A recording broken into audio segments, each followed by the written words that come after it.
Hello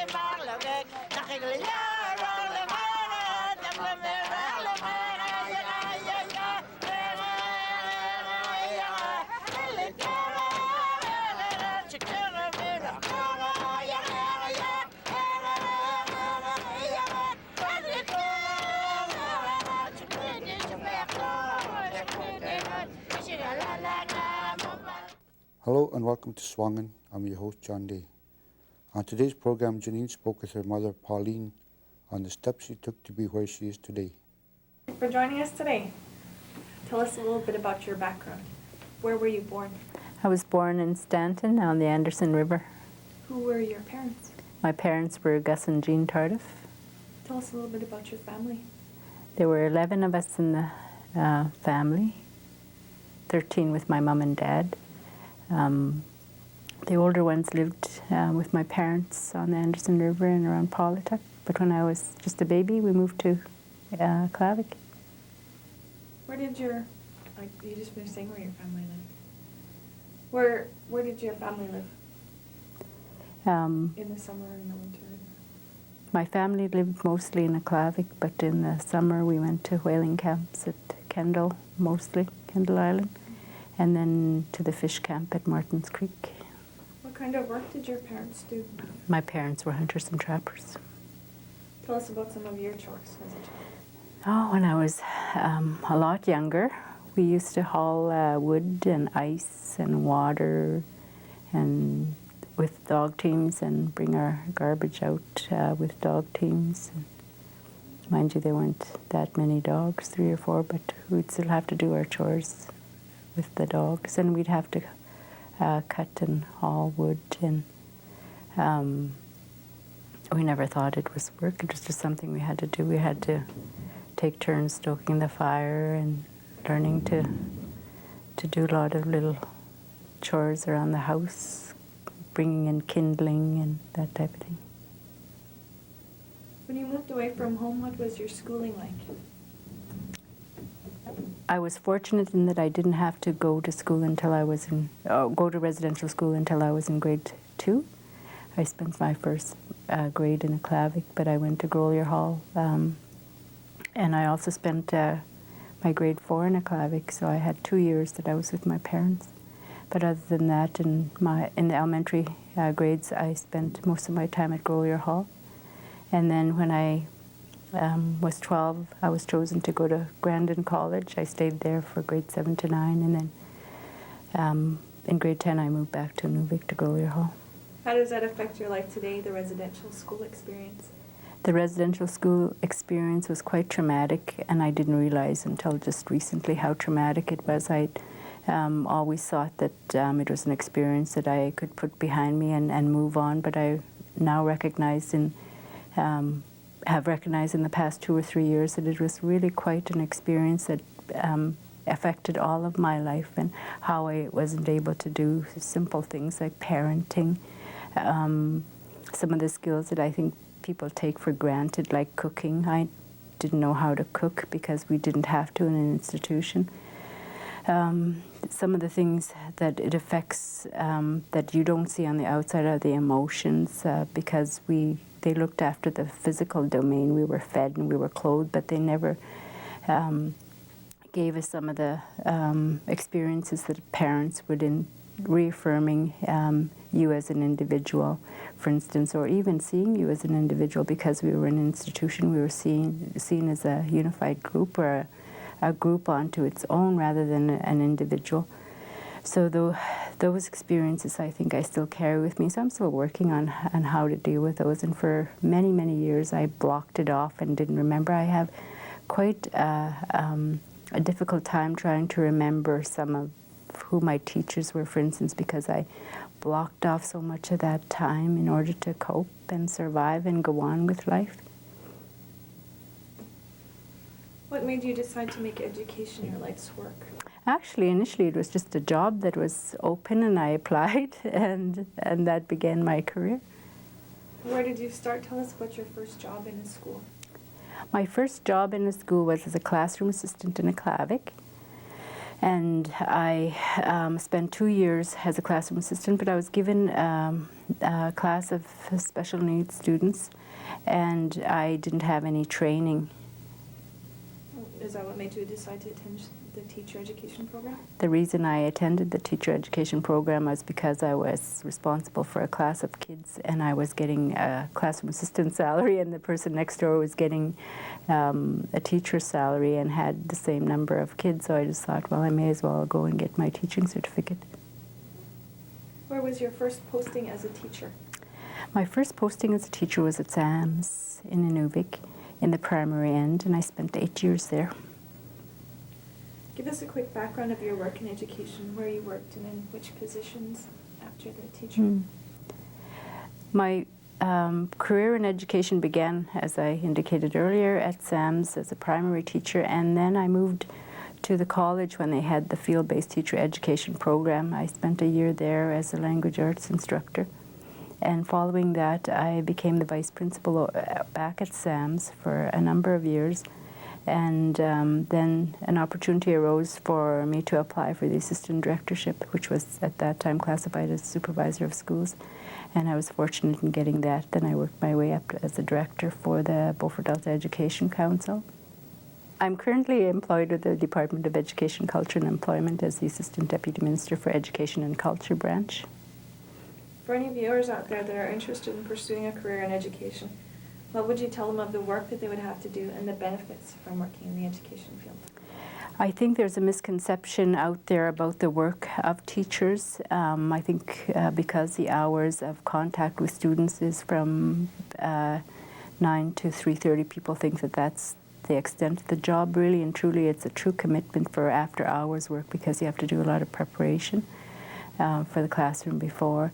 As well, there are other duties that sometimes fall into the realm of your responsibilities, such as extracurricular. So your contact hours are not necessarily just the time that you spend at school. But I think the benefits of being an educator is that, as I indicated in my past experiences, is that there are a variety of experiences out there that you can there are a variety of roles out there that you can apply yourself to if that's your wish. So, I mean, I went from being a classroom assistant to a director. Generally, when you get into the practicum, you get a real sense then of whether or not this is a career choice for you. It's a real lifelong profession because you have to make a commitment to yourself to first pursue the education in order to attain the certification to become a teacher.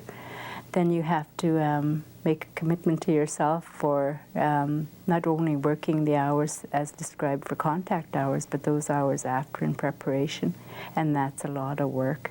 But I think the joys are there and the rewards are there as well, because I see students now who are currently in the teaching profession that used to be in my classroom, and they're the ones that sometimes remind you of little things you forgot. When you look back on your body of work in education, what accomplishments or achievements are you most proud of? Is it the students that you see now, or being able to change the curriculum? I think there are a number of things that I was a part of that I see a lot of positive effects now. Initially, when I first started as a classroom teacher, there wasn't culture-based education across the curriculum. Now it's just standard, and people do it a lot, so I see the positive benefits of that. The other is that through my work at the Beaufort Delta Education Council, we had a community-based teacher education program that was very successful, so I see the benefits of capacity building there and the opportunities for the individuals that were successful in completing that program and what they've been able to attain. And it's through, I think, those areas where I pursued collectively with others in trying to demonstrate how we could build an education system that is reflective of us, not just in the teaching personnel, but in the curriculum and the program development. I think that's where the greatest challenges were, but that's where we reap the most benefits, I think. When you look back at your life in general, what accomplishments are you most proud of? The accomplishments in my life that I'm most proud of at this point, of course, is like a space and time, and I'm quite proud of the fact that I just recently found a good balance between my personal and professional life, and how that's enabled me to become a better individual, not just professionally but personally. And I think I learned the hard way, and I would express to others to try and follow the sayings that you're only as good as how you feel, so be good to yourself. I didn't learn that until quite late in life, and I suffered the repercussions of that, and I think my family did too. So that, I think, has been the greatest challenge for me, and I'm still working at it. I'm still nowhere near where I'd like to be, but it's something that I'm striving for. Next, we did a short profile on Inuvialuit youth, Fred Alunuk. Thanks for coming today, Fred. Tell us a little bit about yourself. Oh, my name's Fred Alunuk. I'm 17. I was raised in Inuvik most of my life. My family is Angus and Frida Alunuk, Louisa Alunuk, Aaron Simon, and Patricia Allen. SHSS. I'm in grade 12. What subjects are you taking this year? I'm taking Math 20 Applied, Social Studies 23, English 33, and Work Experience 12. You work at ICS for your work experience? Well, I originally wanted to go into see how you guys do the studio stuff, and maybe if I could learn some stuff along that line, and maybe it could help me in the future. What do you think of your work experience so far? Yeah, it's pretty good. Except that we make you go on camera? Yeah. Or blackmailing you? What kind of work do you do after school? I work at Northern. I'm a stock boy there part-time. I stock milk and eggs, dairy, stuff like that. What made you decide to apply there? Extra money. Don't have to ask my parents. That's good. Okay.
What else are you interested in besides playing the guitar?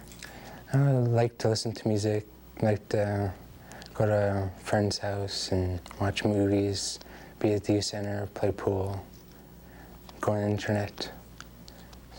That's cool. Edward Ruben of Polytech spoke to us of what he thinks of the youth today. We're talking about how people learn and things like that. And Yeah, right. Another thing I wanted to talk about was, some of the kids don't understand why they hunt for food. They think of it as, just having fun shooting, targeting, and hitting and killing animals. Right. But they don't understand, why they hunt. That's right. Stuff like that. He don't know how to do it. He don't know how the snake to, you know. That's something. That another thing, you know, problem with people, and our youngsters today, it should be trained by the elders, you know, and too bad, like a few years ago, and your parents, they always bring kids out and, you know, learn them how to do fishing, and, you know, that was good, but, and, you know, government, so much, whatever you call cutting off, and when you ask for something, you say no money, you know, and but some way we can do it, because if we love our family, we don't need money to learn them, you know, and even at a school, after school, or someone should be teaching, you know, should be woman and man, doesn't matter who, should be teaching, talking to young people or teenagers. Look at our teenagers, what they know? Nothing. He wouldn't even know how to snake caribou, you know, and he wouldn't even know how to snake seal.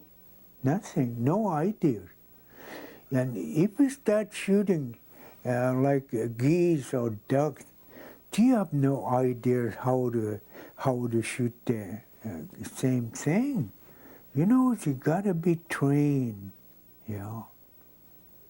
Without training, you can't learn anything. Same thing, exactly same thing at school, you know. Without practicing and learning, you can't get nowhere. You gotta learn. You have to try, you know. Like boys, you gotta learn how to work outdoors, you know, okay? Maybe our old man can tell us, okay, boys, go out and get wood, chop wood, get ice, okay? That's our job, you know, routine every day. And like a woman, if he talked to our girls, he would say, okay, go inside, make dough, you know, melt water and ice water, but trying to make water for other days, you know. And sewing, learn how to sew, learn how to scrape the skin. You know, that's their work. That's a woman's work, like our work, two different, you know, one indoor, one outdoor. What about the young kids that are growing up now? Some of them think that, you know, I don't need to learn because I won't use it or whatever. But it's not just learning how to hunt one part, it's just learning, like you say, life. Huh? Yeah, right. Because never know.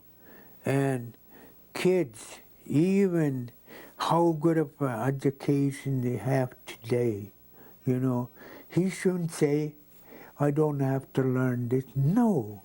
And case, you know, if you get stuck one day, if you don't know it, how you gonna, like that example, if you go out by yourself, if you get stuck, you know, if you never get anything that day, you know, maybe you have your last lunch a couple hours ago, you know, like if you don't want to turn back, you want to get something, you got to learn. You got to keep trying, you know. You mean it. That's the only way young people can learn. You don't have to say, oh, I learned already. You don't have to tell me anything. That's another word, you know, when you're trying to talk to some boys. I learned already. Right. Okay, fine. If I say learn, that means I learn how to hand. I would say I learned how to make live. Or if I learned everything, you gotta learn everything. You know, you gotta learn how to make home, how to make bed. You know, everything what you need in the house, at home. You know, you gotta learn how to make slate, learn how to make harnesses. You gotta learn how to make fish net. You know, a lot of things to learn for young people. Yeah. You know, How about some of the young kids that are growing up using their education and traditional skills, and trying to learn more about their culture, especially with some of the young kids that are drum dancing now. They take initiative and show that they're going to learn, and they do this, and they're getting really good now. Yeah. How do they use their education and culture to Well, grow and you know, you have idea in your mind. You know, if you want to be something, like you gotta make up your mind. Okay, I want to be drum dancer. Some would say me, I want to be hunter. Maybe another boy, he want to be trapper. Maybe the other guy, oh, I don't trust that too much, and I want to have a good education and live better somewhere. You know, you got all kinds of ideas. You know, and like in the north, I think it doesn't matter where, and every people in the world, he don't have same ideas. You know, so many ideas. I want to be hunter. I want to be trapper, and some want to get a good education. Maybe they want to be a nurse or doctor, RCMP. But really up to the people, up to the young people. Yeah. Remember this back in 1986?